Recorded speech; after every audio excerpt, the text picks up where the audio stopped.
কোনো দুর্ঘটনা ঘটে। আর পেস্ট্রিটা আমার জন্য না, এটা বাচ্চার জন্য। খুব বায়না করছে, আপনি একটু নিয়ে আসেন না প্লিজ। আচ্ছা ঠিক আছে।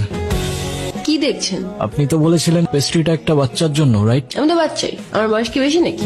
আচ্ছা যাই হোক, আমার বিলটা দিন, আমি চলে যাই। দেখতেছেন একটা মানুষ খাচ্ছে আর আপনি তাকে তাড়া দিচ্ছেন, এটা কেমন কথা? হ্যাঁ, আপনি তো আমাকে বিলটা দিয়ে তারপরেও খেতে পারেন, রাইট? আমাকে এভাবে অযথা বসিয়ে রেখে কি লাভ? আপনি এত খিটখিটে স্বভাবের কেন? একটু তো অনেক সুইট, কথাবার্তা একদম করলার মতো। করল্লার মতো মানে? তো আচ্ছা, আপনার বাসায় কে কে আছে? কেউ নেই। আপনার বাবা মা কোথায়? জানি না, আমি আমার সম্পর্কে কিছুই জানি না। আমি কে, আমার বাবা কে, মা কে, কোথায় আছে, কিচ্ছু জানি না। শুধু কিছু স্বপ্ন দেখি, দুঃস্বপ্ন। কেমন স্বপ্ন? সেটাও জানি না, স্পষ্ট না, ঝাপসা। আপনার কোনো বন্ধুও নেই? না, কেউ নেই। নাও, আজকে থেকে আমি তোমার বন্ধু। ফ্রেন্ডশিপ মোবারক হো মেরা দোস্ত। শুক্রিয়া, আর ফ্রেন্ডশিপ মুবারক হোক।